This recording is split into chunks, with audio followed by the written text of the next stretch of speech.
So then you fix yourself up a little bit, kind of humbly, because, you know, God, you're a fixer-upper if there ever was one. And then you got to figure out, well, can you figure out how to make peace with your idiot brother? And probably not, because he's just as dumb as you, so how the hell are you going to manage that? And so then maybe you get somewhere that way, and your family's sort of functioning, and you find out, well, that kind of relieved a little bit of suffering, although it reduced the opportunities for spiteful revenge, and that's kind of a pain in the neck.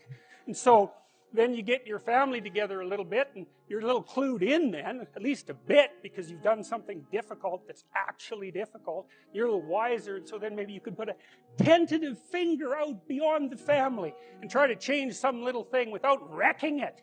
It's like, our society is complex, and we teach our students that they could just fix it. It's like, go fix a military helicopter and see how far you get with that. It's like, what are you going to do? You're like a chimp with a wrench. Whack! Oh, look, it's better. It's like, no, it's not better. Things are complicated, and to fix things is really hard, and you have to be like a golden tool to fix things, and you're not. So, and that's the other message of the West.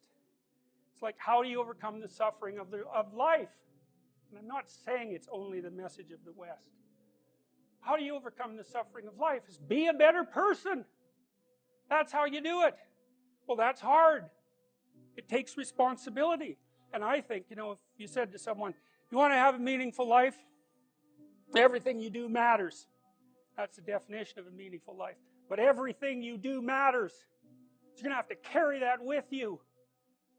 Or do you want to just forget about the whole meaning thing, and then you don't have any responsibility, because who the hell cares? And you can wander through life doing whatever you want, gratifying impulsive desires for how useful that's going to be, and you're stuck in meaninglessness, but you don't have any responsibility. Which one do you want? Well, ask yourself, which one are you pursuing?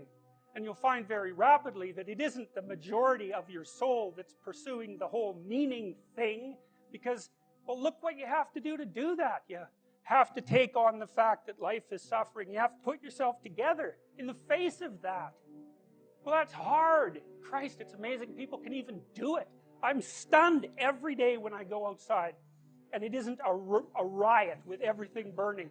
Because really, God, you talk to people, it's like, I knew this guy, he'd been in a motorcycle accident, and it really ruined him, and he was like a linesman, you know, working on the power, and he was working with someone who had Parkinson's disease, and they had complementary inadequacies, and so two of them could do the job of one person, and so they're out there fixing power lines in the freezing cold, despite the fact that one was 3/4 wrecked with a motorcycle accident, and the other one had Parkinson's. It's like, that's how our civilization works. It's like, there's all these ruined people out there, they've got problems like you can't believe. Off they go to work and do things they don't even like, and look, the lights are on. My God, it's unbelievable. It's a miracle. It's a miracle. And we're so ungrateful. College students, the postmodern types, they're so ungrateful. You know, they don't know that they're surrounded by just a bloody miracle. It's a miracle that all this stuff works. That all you crazy chimpanzees that don't know each other can sit in the same room for 2 hours sweltering away without tearing each other apart, because that's what chimps do. So, anyways, so what happened? Well, I made some videos, and I got to the bottom of some things, at least as far as I can tell, so I told you what the bottom is, and then I got this idea about what you might do about it, which isn't my idea. It's not my idea. It's an old idea. It's far older than Christianity. It's old. It's the oldest story of mankind. Get yourself together. Transcend your suffering. See if you can be some kind of hero. Make the suffering in the world less. Well, that's the way forward, as far as I can tell, if there is any way forward. The eternal problem is, how do you deal with tragedy and malevolence? And you can say, well, I'm not prepared. It's like, yeah, fair enough. Unsurprising, especially if you were overprotected as a child. It's not a good idea to overprotect your kids, because the snakes are going to come into the garden no matter what you do. And so then you, instead of trying to keep the damn snakes away, what you do is you arm your child with something that can help them chop them into pieces and make the world out of them. So that the trick for human thriving in the face of suffering and malevolence is strength, not protection. It's a completely different idea. We also know this clinically. We know, for example, that if you treat people with exposure therapy for agoraphobia, which is, roughly speaking, the fear of chaos, I would say, the fear of everything, you don't make them less afraid. You make them braver. It's not the same thing. Because with an agoraphobic, see, what happens to them is the fall. They never conceptualize death and suffering. They're naive, right? It never enters the theater of their imagination, and it's because they're protected from it. But then something happens. This often happens to women in their 40s, because they're the people most likely to develop agoraphobia. Something happens. They've been protected from chaos by authority their entire life. So maybe they had an overprotective father, and then they went to an overprotective boyfriend, and then they went to an overprotective husband. And maybe they were willing to be subjugated to all three of those because of the protection, right? So that's the bargain. They stay weak and dependent, and maybe they have to because that's the only way they can appeal to the person who's hyperprotective. But the price they pay for that is that they're not sufficiently competent. And then something happens in their life, often in their 40s, they develop heart palpitations, maybe as a consequence of menopause. Their heart starts to beat erratically, and they think, oh no, death. It's like, well, who are you going to talk to about that? Right? There's no protection from authority for that. Or maybe their friend gets divorced, or maybe their sister dies, or something like that. It brings up the specter of mortality, and maybe the specter of malevolence and mortality, and it brings it up in a way that authority, recourse to authority, cannot solve. And so then they have panic attacks. What happens? They go out, they get afraid, they feel their heart beating, then they get afraid of their heart beating because they think, oh no, I'm going to die, and they think, oh no, I'm going to die, and I'm going to make a fool of myself while I'm doing it and attract a lot of attention. So the two big fears come up. Mortality and social judgment. And then they have a panic attack. It's like fight or flight's gone out of control. Very, very unpleasant. Then they start to avoid the places they've had a panic attack. Then they end up not being able to go anywhere. So then Tiamat has come back, right? A huge monster, a little victim. And so what do you do with them? Well, there's no saying, no, there's no Tiamat. That's done, right? Their naivety is over. They've had a direct contact with the threat of mortality and social judgment. They've met the terrible mother and they've met the terrible father. And there's no going back. There's no saying, oh, the world is safe. It's not safe. Not at all. It's not safe.